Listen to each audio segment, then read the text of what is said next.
Greetings. Welcome to In Conversation with Trevor, brought to you by Heart and Soul Broadcasting Services. I go beyond the headlines and beyond the sensational. Today I'm in conversation with Dr. Nkosana Moyo, the founder of the Mandela Institute of Development Studies and an entrepreneur. If you enjoy this conversation, please remember to subscribe, to like, and to share. Enjoy this truly inspirational conversation.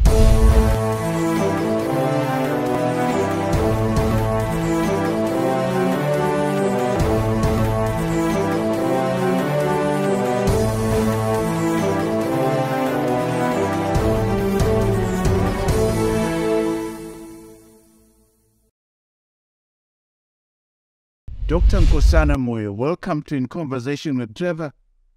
Thank you, Trevor. It's second time around, eh? I know. Because I enjoy talking to you because you challenge the way I think and you challenge the way a lot of us think. So you are an asset to this country. Thank you for creating the time. My pleasure. My pleasure. So you've stepped down as president of the Alliance for the People's Agenda. Why now? And what's been the thought process of saying I need to quit? You know, I ask this question because when you look around, founders of political parties tend to move around with them as briefcases. They never let go. What has gone through your mind? And I need to let go now. Firstly, you know the concept of the seasons of man. I'm at best in my afternoon, possibly sunset. All depends. Yeah? And I think APA started off with a very clear conceptual framing. And in everything we do, we want to continue to demonstrate that it was not just words. We meant what we said. I was going to be a one-term president. I'm 71 years old. So in the language of a relay, it's time for me now to pass on the baton and expect the institution to exist outside of the personalities. That's what we're trying to say, what we're trying to do, what we claimed we were going to do, and that's what we're demonstrating. But there is also something to be said about founders, the dreamers, staying for a certain period to nurture the dream and nurture the vision. You're comfortable that the organization is strong to do without you? I'm comfortable that what we, because it never was I. So that's the starting point, which is really, really important. So I was one of the founders, not the founder. And those people are still around. So the institutional framing, the thought process was never owned by any individual. I was the same way that people have argued that when you look at Mandela and the Rivonia trial, the words he spoke, although he said I, actually was representing a group of people. That's called institutionalization. Therefore, I'm convinced that the thought process of what motivated an upper kind of initiative will persist.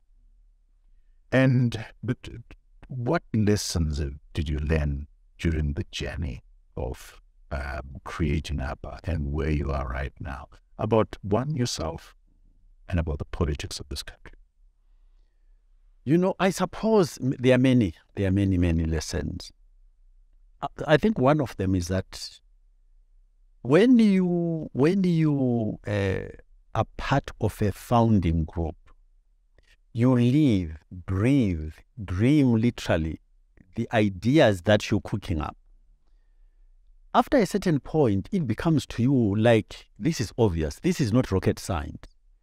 But I think it can lead to mistakes in the sense that you need to understand when you then take it out there, the people you're talking to, the people you're engaging with are starting from ground zero. They have not gone through the same journey of literally living, dreaming, breathing this concept. And it takes much longer for them to get what it is you're going on about. So it's a huge lesson to understand. You're starting off with people who are socialized to a particular current setup. You are coming in with a very new way of framing things. It will take time. And you must condition yourself to that and accept it's a journey. It is a journey. Do you get the sense that the vision, the thinking is catching on, the new way of doing things that Apple is on about? So let's go back to the beginning. We started up very close to the last election. I mean, it was by any measure very close to the last election. You can look at the outcome in terms of number of votes as it was a very small number of votes, but actually it was a significant number of votes in the sense that at that point, that number of people already were saying, we understand this, okay? So if you then take that and say, what has happened in the country continues to reinforce the message. In many ways, in a funny kind of thinking, you could say, what has happened has been very good for APA because it forces people to keep going back and comparing what we said was likely to happen. Let's put it as likely to happen because of the circumstances where we're coming from, the personalities. And when now they contrast our message with what is actually turned out to be, it keeps reinforcing that actually the APA approach. So talk to me about, as brief as you can, about the APA approach and what is that message that you say people are now sitting up and saying, this is what they've been saying. What is that message? What is that approach? Again, it's got a number of components to it. The first one is that look at the name. The name was not an accident. The name was supposed to be sending a message to the ownership issue. Who owns the thought process of choosing leaders? It should be the people. But I think people tend to take a very passive approach to this. They wait for the leaders to emerge. And in our campaign, we kept telling people, when you are electing, the process of electing, you are sitting at a selection panel. All of the candidates are applicants for a job. They are literally applicants for a job. So put on a framework of people are coming to me to apply for a job. What process must I go through in order to end up choosing a leader? Firstly, I must do a diagnostic of the circumstances of my company, i.e. my country. Where is my country at the moment? Before I even look at the candidates, before I get in the analogy of a company, before I write the job description of what I'm looking for, I analyze the company. What is it at this point in time that I need as the characteristics of a leader? Because this is what my company needs at this point in time. So what does my country need at this point in time? Okay. I then frame on the basis of where my country is. If I'm in need of writing a new constitution, it must be clear I'm going to be looking for somebody who has got an appreciation of constitution writing, law, constitution writing, layer. If let's say I'm going through all of the other pieces are in place, but we've got whatever the reason is, an acute challenge with human rights, then in my formulation, the job description, I'm going to be looking for somebody who understands. If, on the other hand, the challenge is that of managing an economy, similarly, I then say, okay, in my job description, it must follow that I want somebody who has got some experience of how an economy works. So that's before people have even applied. Because you are saying, I'm teeing up a framework for how I'm going to look for a leader. Because I'm going to be sitting on this panel. And when I look at the CVs, I must be looking for these characteristics because my country is at this point in time. Does that make sense? It does make sense. It does make sense. I'm looking surprised because, in a way, it's also disappointed because that's a powerful way of looking at things, doing a diagnosis and then saying who fits this job. My disappointment is we're so far from that. And why am I saying that? Because to me, I'm going to use a strong term, which is your rejection by the people, Simba Makoni's rejection by the people, says to me, do the people understand the assignment that they ought to be giving a leader? Or is it an emotional thing? And I fall down, I come down to the conclusion that I don't think we actually understand what choosing leadership, our leadership is all about. We get excited about rallies, we get excited about people that give us T-shirts, but do we stop and say, the people that we're electing are people that we want to run in government, like the way you're saying, like a company. So for me, to use that strong term, your rejection by the people, Zimbabwe Koni's rejection by the people says to me, what kind of leader do our people need? You know, Trevor, I hear you, but I want to try and put a bit of a more positive twist to that. I think making mistakes is human. And when you look across the world, everybody makes the mistakes. Even in terms of choosing leaders, everybody makes the mistakes. For us, the challenge is not that we make mistakes. The challenge is that there is no evidence that we learn from our mistakes. That, for me, is a bigger challenge. You know, earlier on, you and I had a chat about life's experience. And I was telling you that in my book, there is not a single thing that has happened to me which is a negative. Because I've conditioned myself to extract lessons from it, the positives that lead me to then make more informed, better informed decisions. So when a nation or a society makes a decision which turns out to be not as good a decision as they could have made, if they then demonstrate that they are factoring that experience into the next decision they make, I think that's fine. I think that's they're grown. But when you make the same mistake time and time again, that's what you then have to challenge yourself to say, what is going on here? Yeah. To be fair to Zimbabweans, I think we then have to look at, maybe the problem is not so much that people don't see what they ought to be doing. We need to also take into account that we suspect, that the decisions people make are not the decisions that are announced as what the people have decided. Okay? So you have to factor that in, that actually we have to be careful about the actions of the people and what is ultimately announced. Are we confident that that reflects the mistake or good judgment that the people exercised or not? Yeah. Let's move on to, you said something which is powerful the last time that we spoke, quoting Nelson Mandela, that there's always the next hill to climb. Yeah. I take it that leading up was a hill, but I get the sense that you've set your sights on the Mandela Institute of Development Studies as your next hill.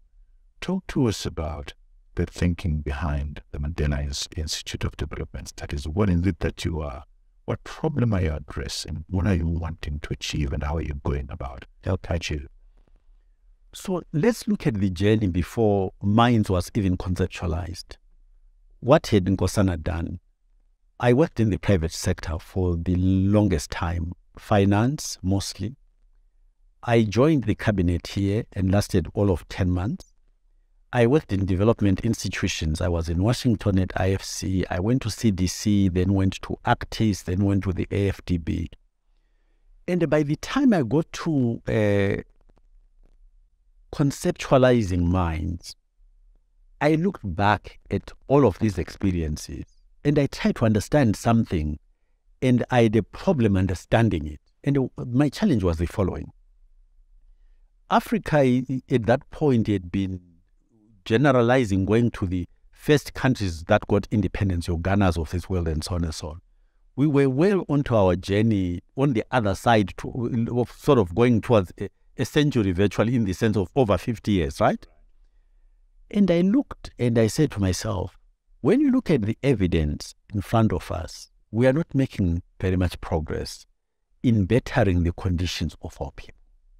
But when I look at how I interact, where the people I interact with, my experiences, there isn't a place where I go and there is a conversation which is interrogating this fact. We are not making progress. Why are we not having this conversation? Yeah? We are not going to get answers or possible solutions until we ask the question. So Mind was an attempt to create a space where we on our own, I must add, why do I say on our own? I'd been on a journey where I was a very active participant in organizations such as the World Economic Forum, what occurred to me was that these were platforms put in place by somebody else for a different set of problems.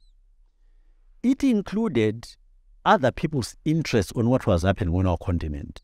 It definitely was not driven by us to try and find answers to our own challenges on our continent.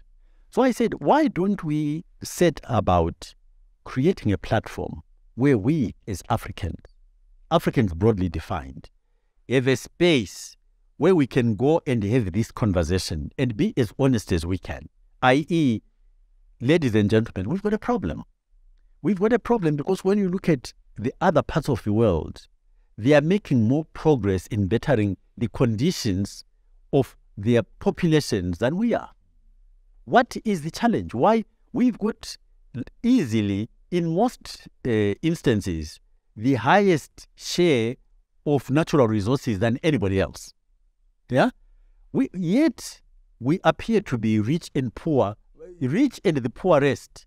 How do we reconcile these two things? Let's at least have the conversation. Yeah? So that was point number one. But having said that, it was not enough to just form a platform where these dialogues, as we call them, could take place. We then set about saying that we also need to have a set of activities that we're going to engage in ourselves. And if you like, we're going to be not just a think tank, but a think tank which attempted to also do something. And we said one activity area has got to be with the youth. It has to be an engagement with the youth because the demographic tells us that's a very important component of our population. The other activity area was based on a hypothesis. My view, right or wrongly, and that's why I called it a hypothesis, was that until Africans reconnect with the essence of being African, big debate, what does that mean? And I'm, okay, I don't know, but it appeared to me that until we reconnected with the essence of being African, we were trying to build an edifice on a wrong foundation.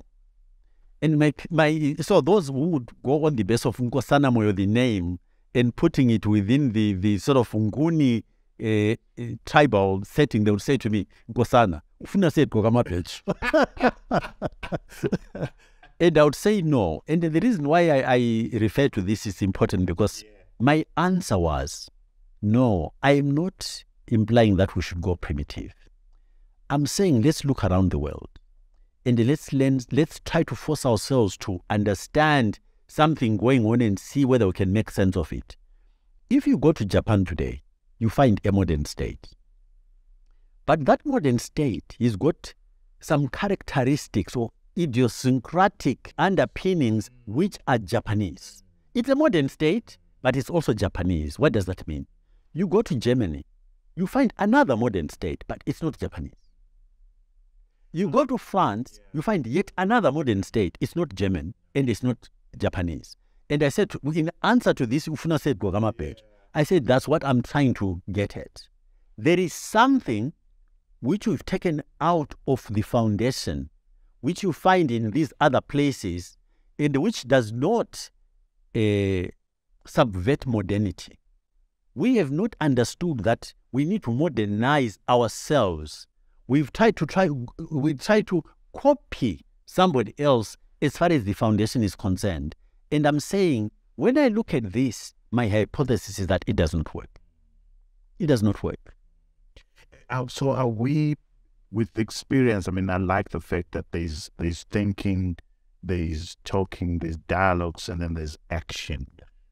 Are you happy with the traction that you're seeing on the ground as a result of both? Mine is only just over 10 years old. Again, we've touched on this as far as APA is concerned. Is when you look at where the countries we consider developed today, where they came from, is 10 years enough to come to a conclusion about that? I would say no. No. But the seed has been sown, and I think we have to continue to build because the challenges are still with us. We cannot afford not to continue until we find an answer which says Either we don't need to continue having this conversation anymore because the evidence says it's not necessary, or until we make this work, either or, then we have absolutely institution has been created. Yes, the institution is in place. Long after Nkosana is gone? I would like to think so. And that's part of the reason, incidentally, why I didn't name it Nkosana Moyo. It was Mandela. And by the way, I had the fortune of having lunch with President Mandela, former at that point. And I took him through my thinking. And he said, you know what? I really think this is a very good idea. That's how come I asked for him face to face for me to use his name to brand the institution. And they gave me the go-ahead. Yeah. Nkosana, I'm going to put you on the spot in terms of you are an inspiration to a lot of people on the continent in terms of the way you have conducted yourself in business and politics. Absolutely unblemished. So there is no such thing. There's no such thing. As far as I'm concerned, I don't know. Yeah, no. But I mean, whether skeletons or not, all I'm saying, there is no perfection. Sure. There is no perfection. So the question is, how does Nkosana lead himself? How do you lead yourself? Because you can't lead others if you can't lead yourself. And I'm wanting you to help the young people out there in terms of how, with the success that you've had, what are you? The success that people think I've had, okay? I think at least you had. Yeah. What are your leadership principles? What are your leadership habits? How do you lead yourself? You know, you framed it in terms of leadership. In fact, you've asked many questions in one. So let me answer you indirectly, but we can expand on this conversation. So when I meet young people, which I do quite often, they ask a similar question, but the way they tend to frame it is, Dr. Moyo, we think that you've led a very successful career, working career, whatever. How would you advise us to manage our careers? And my answer over a long period has always been the same. My answer has always been that when I look at how young people seem to be fixated and almost absorbed by worrying about the next job and promotion, I think they're making a mistake. And I always say to them, your best recommendation comes from the job you're doing now, not from what you dream you're going to do tomorrow. And in many ways, it goes back to election issues, track record issues, and so on and so on. You know, if I come to your company, Trevor, as a customer or whatever, the service provider, my interactions with your people ultimately is what's going to make me open opportunities for those I interact with. It's not based on what they tell me. It's based on how I experience them doing their work now. Now, not what they promise they're going to do tomorrow. Everything I think in life is actually based on how people experience you at this time, how you are executing your responsibilities now. If you do that and do it well, the opportunities will open up. That's my philosophy. Don't worry too much about am I going to be promoted? Do the job you've been given today and excel at it. Do it as well as you can. But we find I think that's important because invariably, perhaps invariably is a strong word, the failure to give maximum attention to the assignment that you've got. Because the assignment you've got right now is going to determine the doors that open. Absolutely. The tendency is to be part-timing and to be temporary. Then worrying about, Therefore, you then fail to make the mark because you have missed an opportunity of excelling where you are now. My what I say to young people is, because of my Christian belief, is do everything is unto God. The boss doesn't have to be there to please the boss. Be happy with what you're doing. Be satisfied with what you're doing. But much more importantly, give what you're doing. Yeah, I think we're finding different language to say exactly the same thing. Yeah. And you see, the other thing that's related to this is that when I fly either in or out of Zimbabwe, depending on who is around at the airport, because of the things I've done, people will say, President, Chef, what. And I always say to them, you know what? ladies and I appreciate this. But you know what? My dream, my wish would be that every Zimbabwean would be treated the same.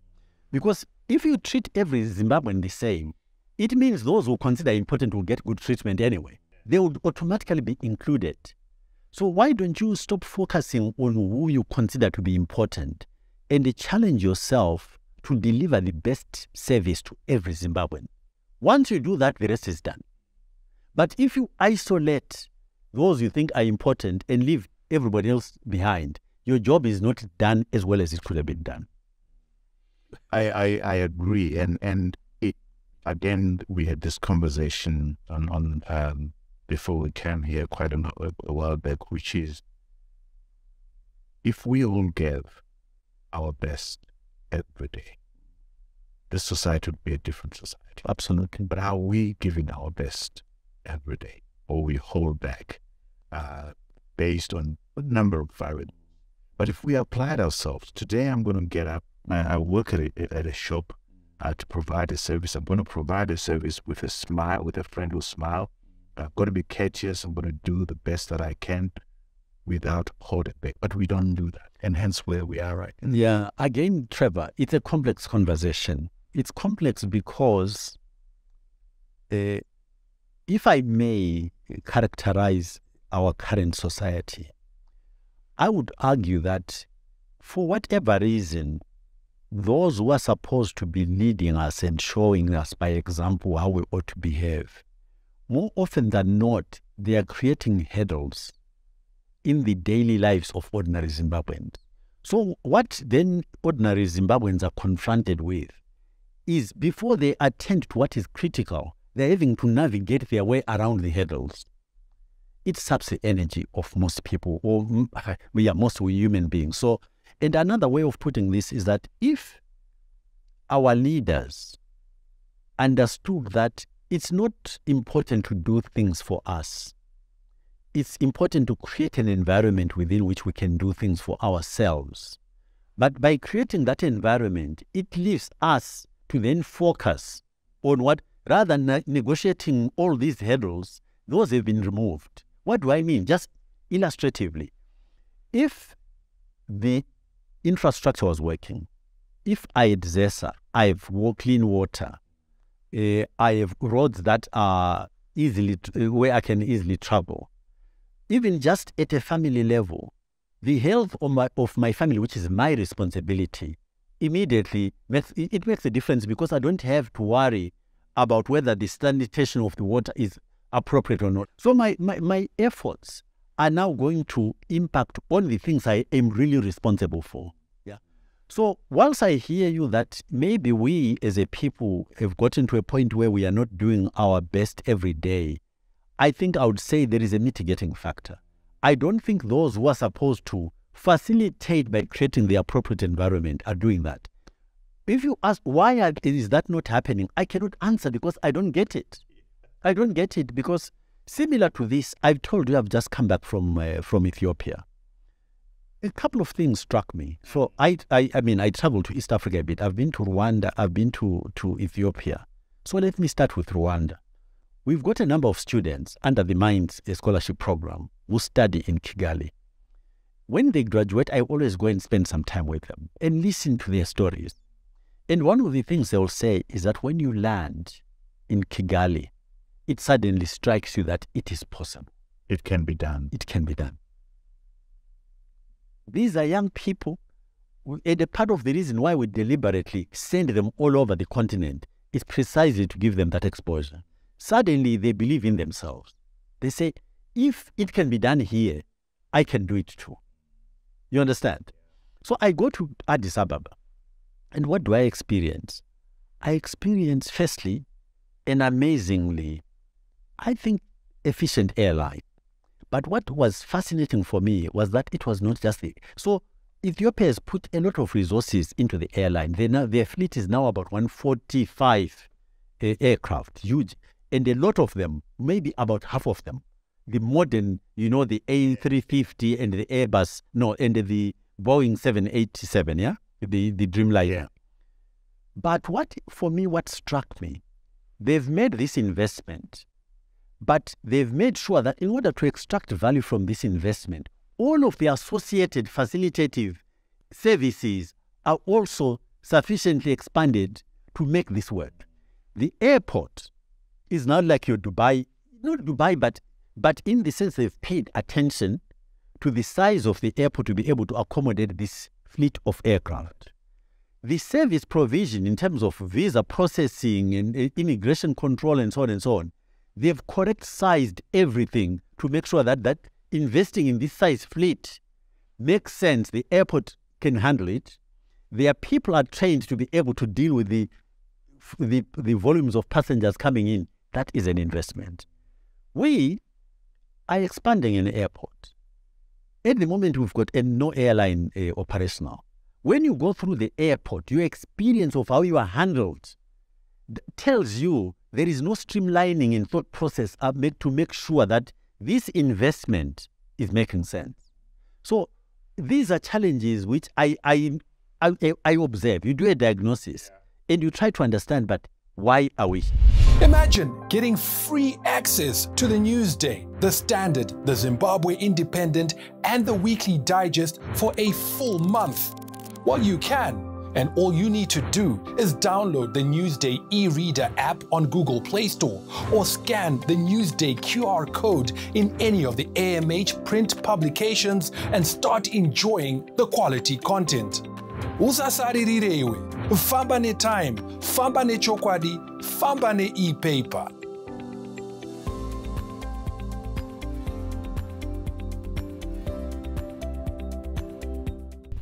So, Nkosana, you were outlining to us the two legs of minds, which is the dialogues and then the action. What other programs does Minds offer to young people? You spoke about scholarships. Do you want to go into more detail? Not only that, so I think within the, so I said, one of the key elements for Minds was to engage with the youth. Because of our demographics of the continent tell us, if you're going to be serious about trying to envisage a future that's going to work for the continent, it has to work for the young people, because they're the majority. So in that space, we devised two program areas. The first one was an ongoing dialogue on elections and governance. Why elections and governance? The quality of governance is, in fact, a derivative from the quality of the elections. And the elections are a numbers game. The young people are the majority. So if they put their act together, they will influence the quality of every single African election. And out of the quality of African elections will follow the quality of governance, because the one depends on the other. So it's continuous engagement on making them take responsibility because of their numbers, for them to apply their numbers to influence the outcomes of African elections and the quality of African elections, and therefore the governance. If they then continue to engage in terms of accountability with the people that they've elected, we should see logically that the governance should improve. That's one element of the engagement with you. We then say to ourselves, for Africa to succeed ultimately, economic integration is a sine qua non. It is a must. But when you look at the effort in understanding that was there during the liberation struggle of African solidarity, working to the joint upness of the continent, is not there anymore. So it's okay. We can have conversations today about what we ought to be doing, but we said we're going to do more than that. We're going to deliberately create a lived experience for young people so that when they then confront these problems in the future, as they take on more responsibility for running our continent, their lived experience will make it easier for them. Where does that come from?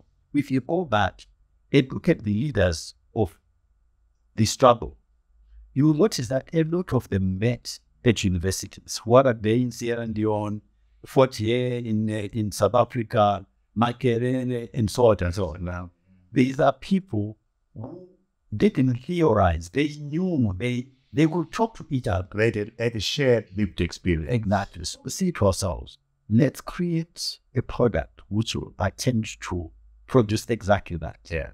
We then put together an initiative to give scholarships to African students to study on the African continent, but always outside of their own home, outside of their own country.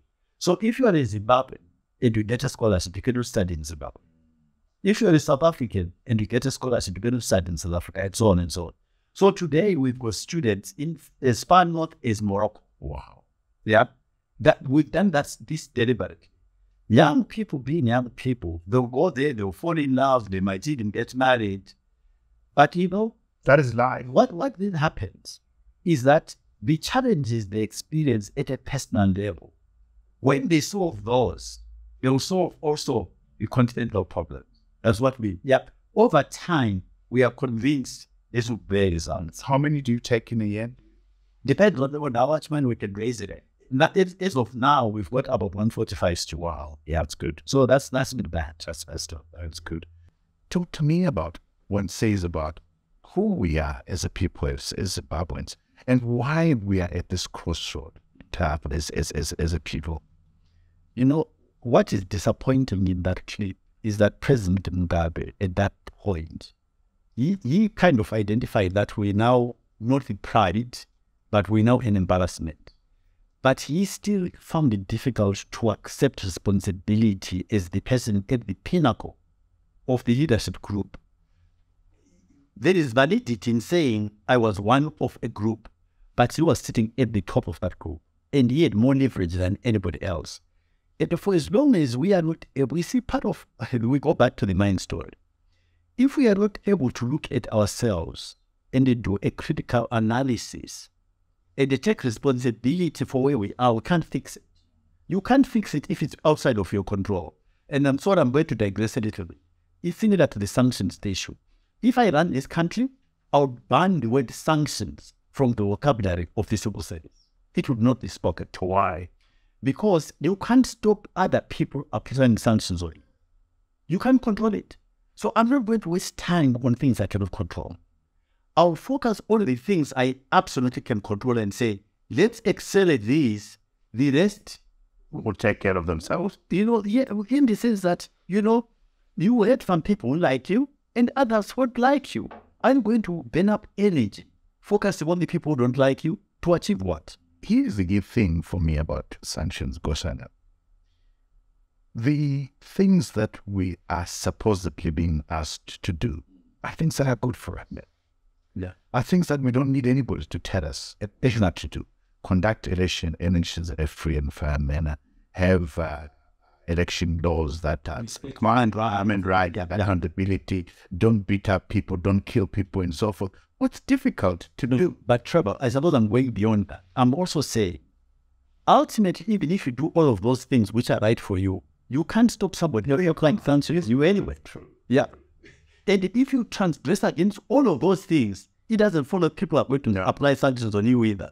So it's something, I'm just pointing out, it's something that is beyond your control. What you do for your people, for your country, you should do anyway, whether you get a prize for it or not. Don't wait to be rewarded by an outsider for doing things you should be doing. Or don't worry about whether they apply sanctions to you unjustifiably.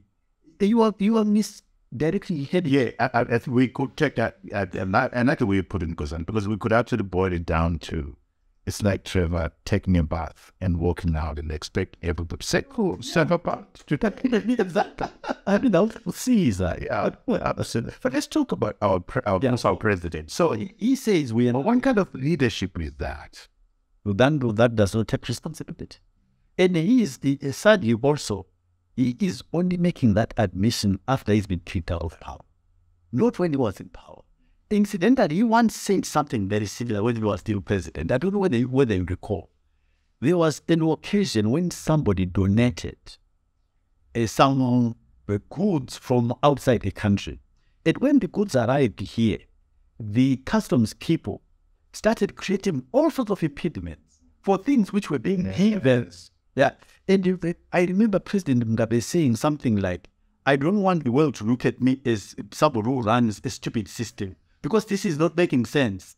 instead of, rather than going public, you should have just said, guys, get your act together and got it sorted out. But even then, there was almost like a behavior which said, it's beyond my control. So what impressed the law? It speaks, Nkosana, correct me if I'm wrong. My sense, very strong sense, I'd love you to push back here. There's never been a nation-building project in this country. No, there isn't. How then do we have become proud of who we are if we've not been made to feel like a nation?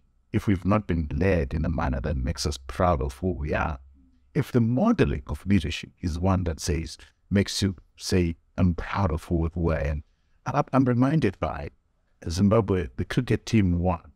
And there was excitement about it. It says to me, we want to be proud of who we are. But the way we are led makes us question who we are. So, I mean, this conversation can go so many different things. So, if you fly on Air Rwanda thing, you can sense that the Rwandese are proud. Why are they proud? Because of being successful. All human beings like to associate with success.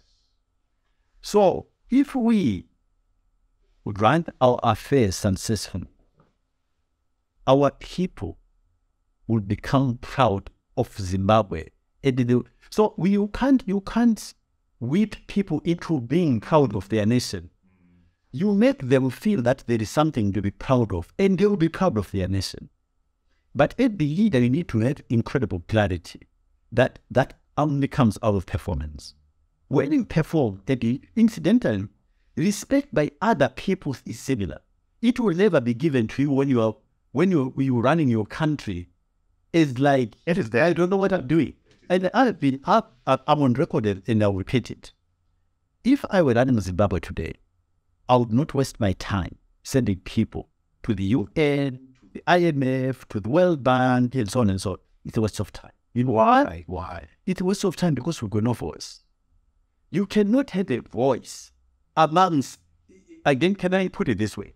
If you are a man, and let's say this sounds very chauvinistic, but yeah, hopefully people will extract the lesson of what I'm saying. If a group of us men meet and we're having, so excuse the chauvinistic framing, but your word, your contribution's value is always, even if it's not spoken, referred to how successful your life is perceived to be. If you are coming from the streets, you still under the bridge, and you come here and you're trying to tell me how to run anything, I mean, who are you? I'll give you a seat. I'll be politically correct. I'll let you speak, but it will go in one ear and come out the other. And that's what's happening with us on the global stage. Because for as long as our continent's affairs are not being run properly, I can guarantee you nobody is listening to us. Interesting that it appears people are listening to President Kagame because he's playing a role that's bigger than the size of Rwanda. Is that your sense? Correct. And before President Kagame, remember the guy called Lee Kuan Yew running a city state. Lee Kuan Yew had so much voice. Why? Because he demonstrated by how he managed Singapore. President Kagame is doing exactly the same. You can have all sorts of debates about other things like human rights, but nobody can deny that he's managed this country amazing the way. So Kagame is with voice more than, in my humble opinion, any other sub-Saharan African leader. He punches way above his dollars. Look at us.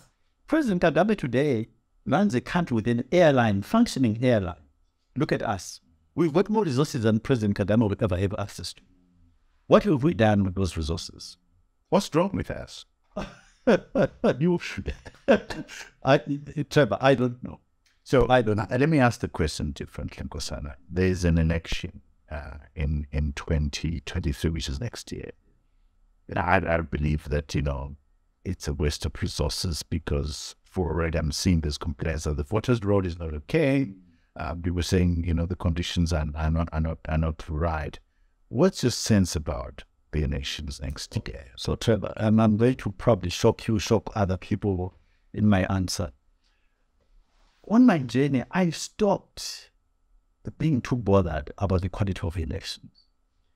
If ZANU is a party, yet national pride for me, for my country, I don't think I'll care.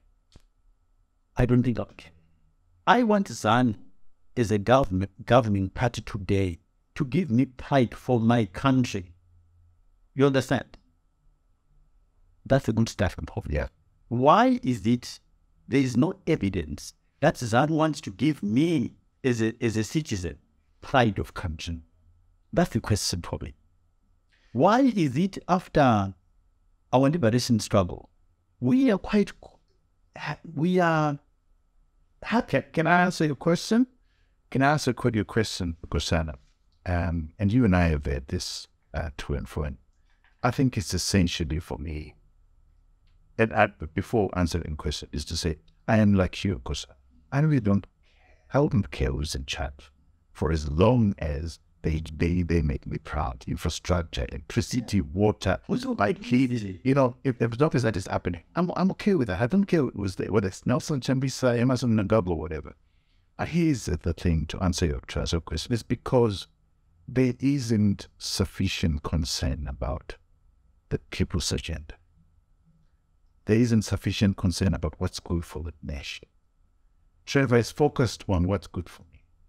I am going to be president. I'm going to make sure that those that are close to me benefit for as long as I'm still there, so that they can take care of me thereafter. Secondly, Nkosana, this is a conduct and a view and a way of behavior and a culture that has taken such a strong root in Zambia, and I dare say within the opposition. And which is why when people say we need new leaders, I say, no, we don't need new leaders. We need new us. They said a people that are able to hold to account people that we elect. And let me have a standard, because as a human being, as a person who says, I'm going to pull you to power with these people. So it's not so much the new leaders that we want, but a reformation of me as Trevor. What's your pushback? I think it kind of goes back to the mind's issue. Why do we need dialogues like this? We need to understand causality. I am not surprised at all that we are where we are, because we came from a socialization which led us exactly to the way we are. We became little white people, unfortunately subjecting our own people to that experience. Okay? It's understandable. That's called socialization, all right? But unless we can now sit and analyze and dissect this animal and understand how it has come to be, we cannot change it. If the same is violence, you come from a society with a history of brutalization, and all of a sudden you see that you're brutalizing your own people, and there is not enough engagement to understand where is this phenomenon coming from. The phenomenon is coming from a collective experience which you've internalized. Yeah, but unless you really understand it, you can't change it. And I'm not even saying blame anybody. Understanding it and where it came from, causality, gives you the power to deal with the change it. So it essentially, there was violence during the liberation. Do we understand what happened? There was violence. Are we to be honest about the Bible? Not admit the answer is no. There's violence during Kukura War. There's a violence during elections. Have we sat down as a people and as a nation and analyzed these issues and took out some lessons out of that? And the answer is no. Yeah. And as a result, these things are going to continually to happen. Which is why I told making mistakes is not a problem. Not learning from them. Not learning from your journey to continuously inform you how to improve is the problem. Not having the capacity and the courage to confront that and say, so what is going wrong? Let's just go back to the ideals that were articulated in going to war in the first place. Do you see any of those ideals being implemented today? Any? No. Do we as a nation ask ourselves what is going wrong? The answer is no. Why? Why would we not do something as simple as that? There is a history of what we said we're going to war for. There is a history of why we got our people killed. Why don't we now do a review to look at where we are and compare it to these ideals and say, why is it that we're not achieving this thing? It meant one would have thought, Nkosana, and that what you raise is so deep. One would have thought that these are the issues that when the Politburo meets, when cabinet meets, people present papers on these issues so that there's analysis and traction. But also civil society, because we mustn't, civil society must not escape the focus, and civil society should be bringing up pressure on these issues. This is what the war was about. What has been done? No, we are not wrong. Let me go back to something we discussed before we came here formally. You talked to me about naysayers and I said, no, don't consider them as naysayers. Consider them as people who push back and give you the opportunity to refine. Sure. That whole way of behavior is something that we should not take for granted. It's something that is cultivated in a society. The ability to put your own views on the table, even if they are different from mine, but do it with respect, and for me also to welcome you saying, Nkosana, I disagree. Yeah. And when we come to books, and I think it's a book I've referred you to before, Calling Power. It's a very powerful, this attitude of being able, when we are debating something, understanding that the debate is not about Trevor, it's not about Nkosana, it's about the views you're putting on the table, and allowing everybody to have a say and give their own view, but also having the discipline that once you've gone through that process, and we now agree on the way forward, all of us, even those who didn't agree, now understand, if you understand collective responsibility, we have now thrashed this out, and we've now agreed this is where we go. So now let's get on with it. But we don't do it. It's a whole discipline of being able to listen to people who don't agree with you and understand the value in their disagreement with you, and respect them for not agreeing with you, and not be threatened by it. Take it as improving the quality of the decisions you're now going to make. It's a cultural thing. It's a culture we need to cultivate.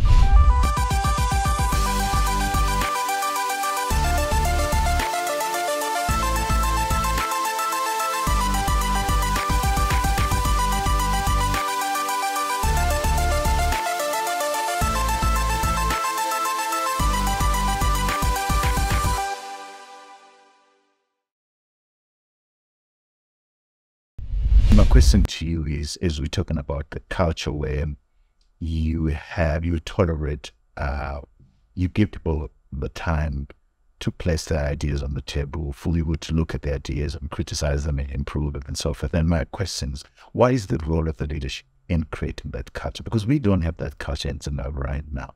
For me, it's an agent thing on the part of the citizens and the leadership. What role do leaders have to?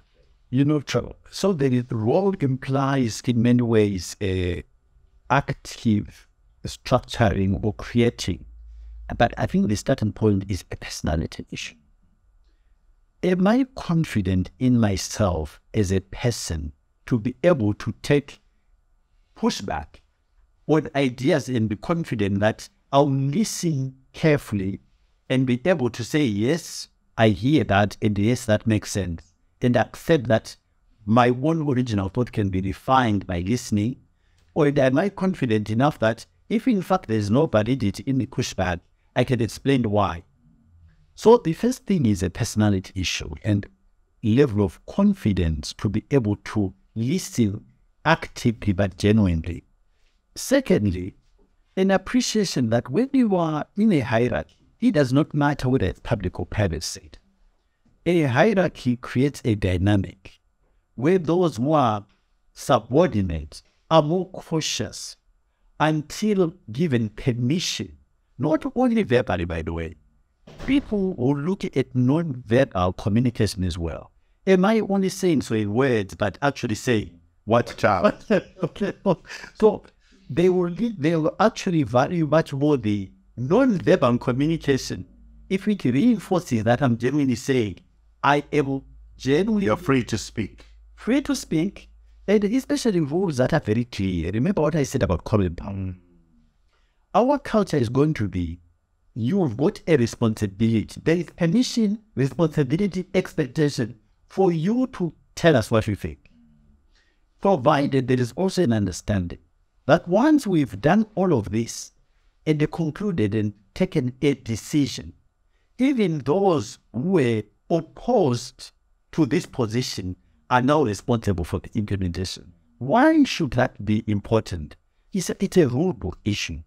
If I know that I will win sometimes and I'll lose at other times, it gives me comfort that actually doesn't matter because it's for the good of the whole. No, it's not personal. That's how the dynamic works. And if we let the rules which say, if 51% of us decide in this direction, all of us will implement. Today I'll be in the 51, tomorrow I'll be in the 49. As long as there is consistency in the implementation of that practice, it will be fine. It will be fine. Nkosana, when you were last here, I asked you a question, and I want us to play a video now of the question I asked you about, where do we go from here as a country? So let's play the video, and then I'll ask you the question. So how do we get there? I think either the population will rebel and force the ruling elite, the ruling organization to change course, or as I interpret what Thabo Mbeki was trying to do, I think Thabo Mbeki was trying to get ZANU itself, which is a ruling party, which has been the ruling party since independence, to reform within itself. So if ZANU, for instance, were to understand my analogy of running a relay, that would be the quickest way to get a continuity which is not psychologically challenging to the nation, to literally adjust to different phases. We fought a war, we're done with that. Now we're in the rebuilding phase. We have to choose, almost like transform ZANU and make it fit for purpose for the different phases of the journey. That would be the quickest way. The way it's going at the moment, I think it's going to be disrupted because the suffering in the country will at some point say enough is enough, yeah? Which is sad because the discontinuities and the traumas that come with that will create their own issues. Right, so you say it's one of two things is going to happen in that video, that, ZANU-PF might be reformed, or the people might rise up. Whereas you see now, have you changed that view, or you still hold to that view, your assessment of where the country is right now? My sense is that the people seem to be somewhat, particularly the younger people, we spoke about the young people, in terms of the campaign to register to vote, they're not coming up in numbers. There's a lot of reasons that have been explained there. Which one do you think is going to happen? Is ZANU-PF going to be reformed? They've just come out of a political brew. And by the people, have the people suffered enough? Then they might rise up. Where do you see it? I think that journey is still the same. Okay. What I will say, though, to respond to your observation is that, true, there are no indications at the moment that ZANU is paying attention to reforming itself. But the fact that young people are not necessarily registering vote does not mean they won't rebel. It's simply a question of how will they rebel. If their conditions continue to be what they are, it can only lead to one outcome, a rebellion of some kind. But it can be forestalled, if observed earlier on. It's not really important in running big countries. So, and the London needs to understand this. People are not against ZANU. People are against how ZANU is running the country. If ZANU reforms itself and runs the country properly, in many ways, opposition will die as there won't be any need.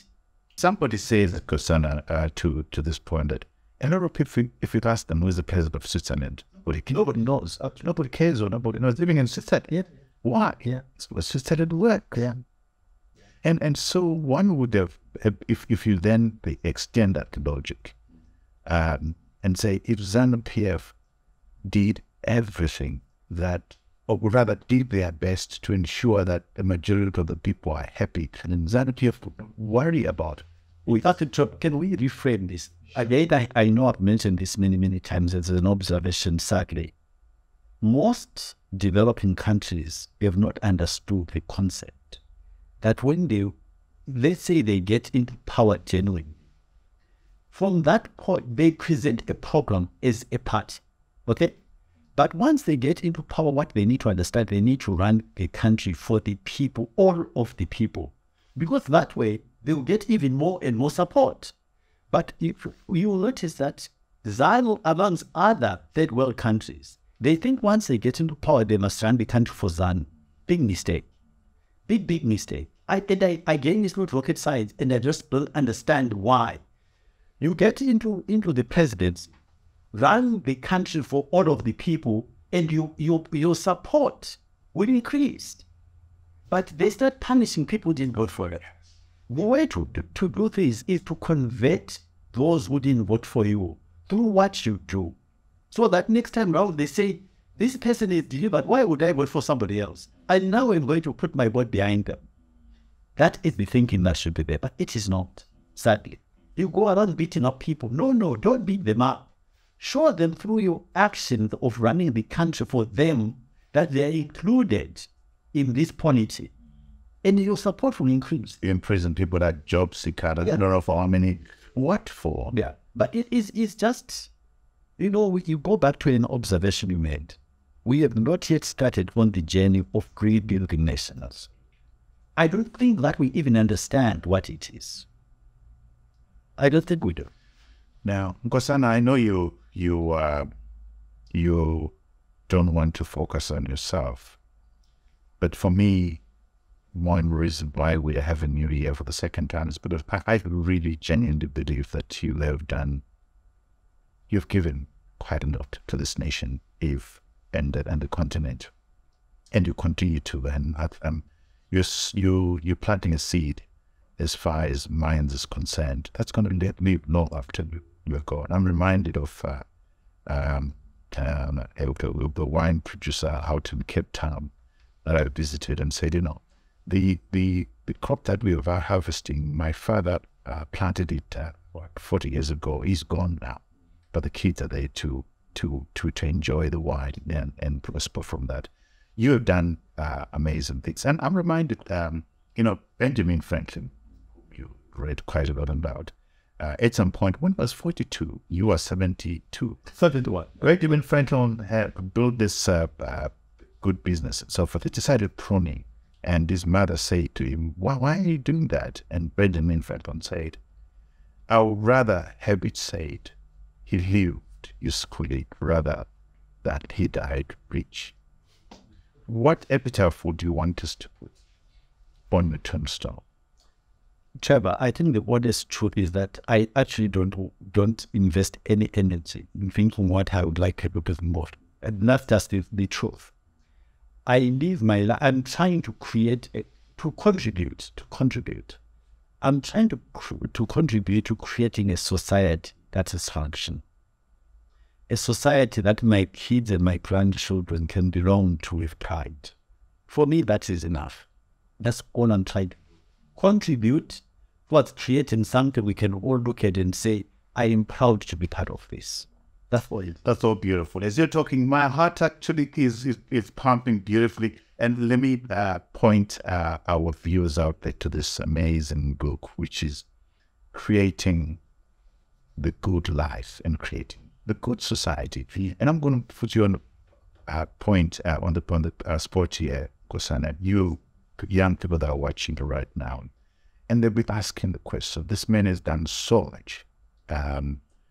Been creating a society that his kids are going to live in.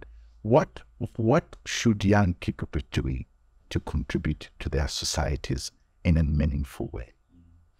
It's again for young people. The answer often, I think, can appear to be going against what young people want to do.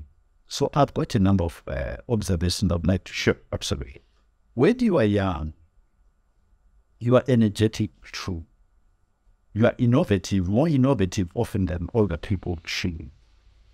But if I look at my parents, it's also true that living life, just living life, gives you insights into life itself that you don't get until you've lived life. Okay? So I think the trick we are missing often when we have the debate about old and young is that actually life is structured this way for a reason. Our challenge is an end, not an end.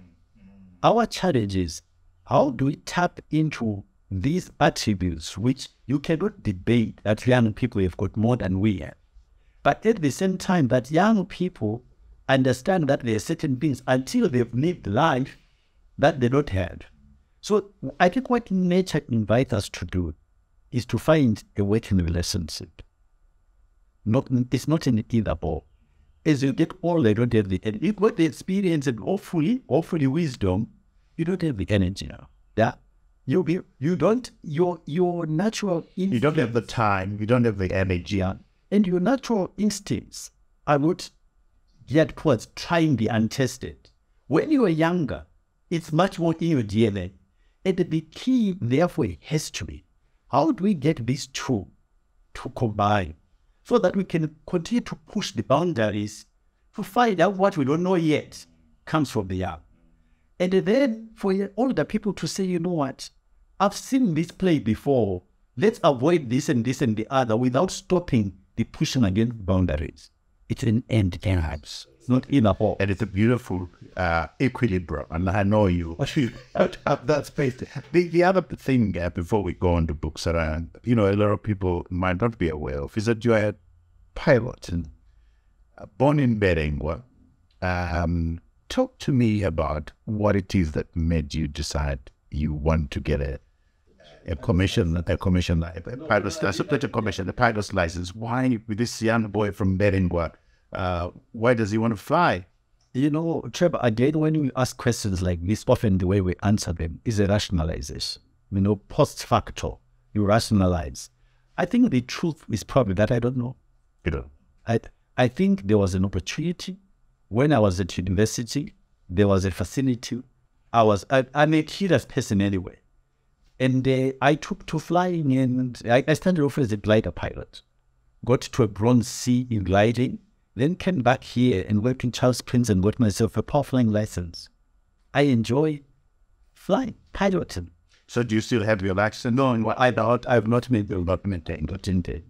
Your time, pressures of time, flying takes quite a bit of. Nkosana, talk to me about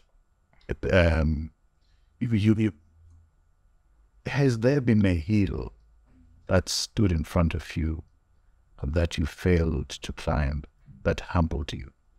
What is the one thing in life that has humbled you? What is that hill that has stood before you and you wanted to climb and you never been able to climb?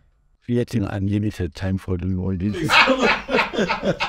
For all the things I'd like. Yeah. Suppose at this age, that's the thing, isn't it? And this is a message to you, like you said, that when you're young, be adventurous. Don't waste your time.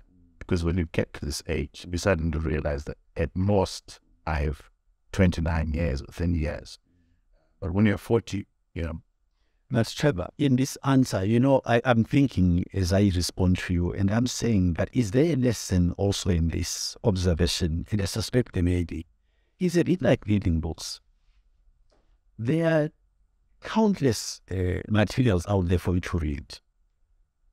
Maybe the challenge is not so much to read all of them, which is an impossibility, or as many of them as possible.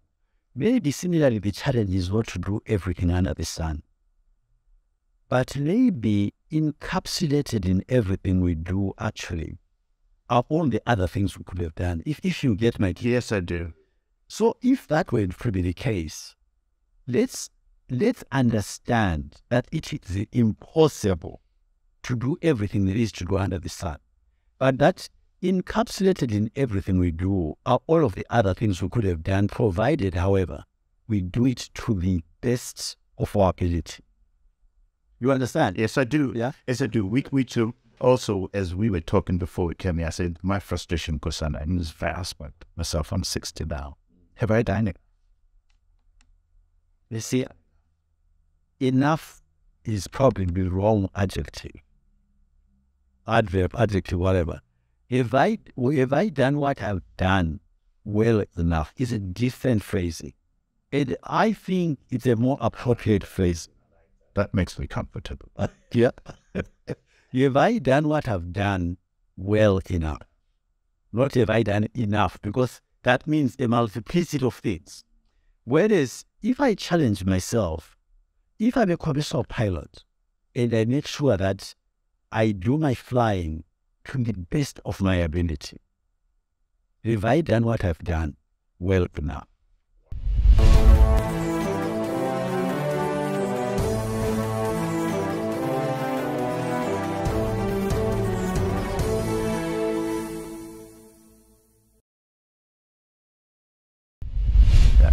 Let's get into books now.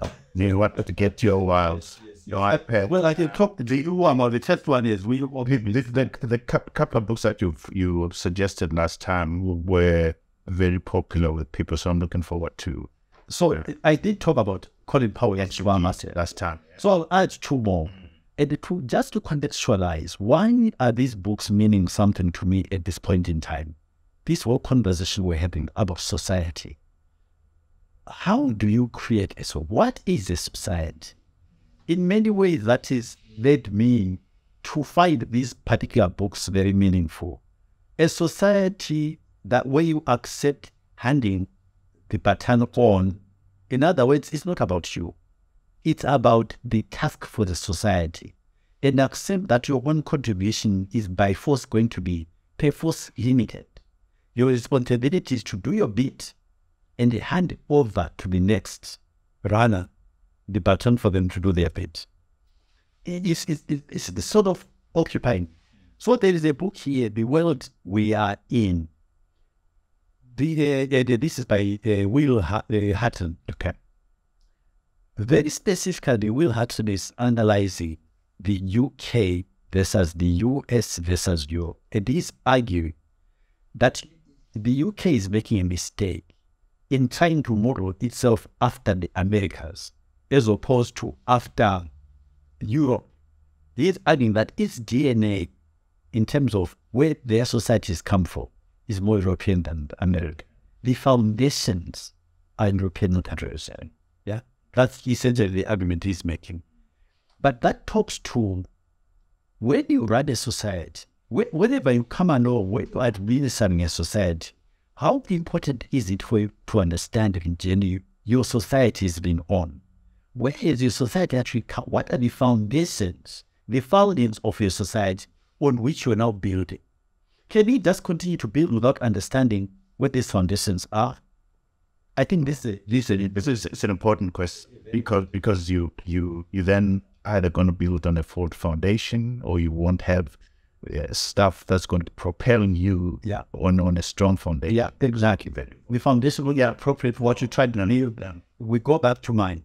And then the issue of us, what is our foundation? Are we building on it or on some other? Oh, we Exactly. And I think part of why we struggle so much is because we're trying to build on a foundation that is not true to who we are.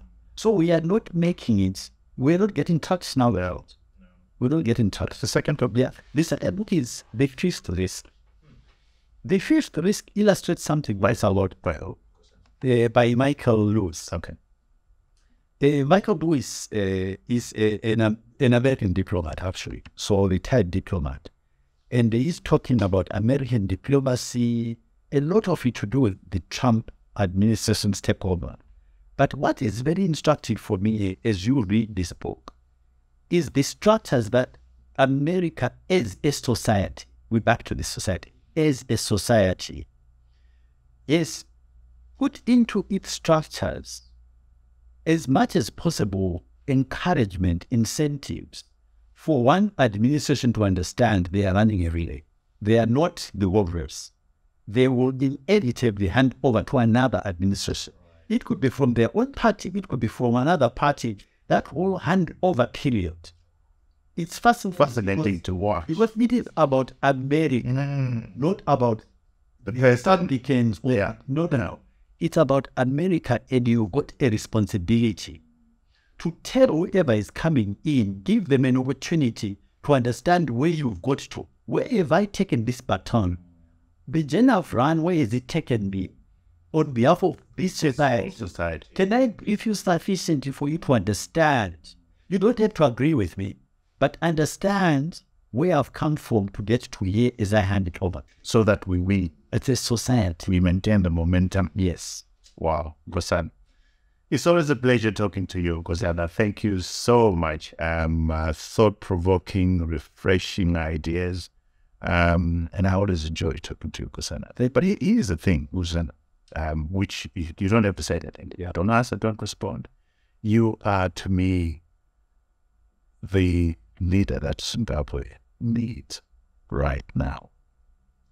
You embody the values of, I am smaller than the nation, but I can contribute to the nation. It's not about me. I'm here to play my role and move on. And I admire that a lot. You don't have to respond. Thanks, and thanks, Nkosana. Let me turn to our viewers, Nkosana, who watch us every week on Monday on YouTube at 7 a.m. Central African Time. Thank you so much for your support. Remember to subscribe, to like, and to share. And also go to our podcast. We've created podcasts for you, which sit on our website, convowithtrevor.com. Click there for your listening pleasure. The team looks at all the comments that you make, the suggestions that you make, and we value the suggestions, the criticism that we make, and we try to get back to all of you. So until next time, thank you for watching, and cheers to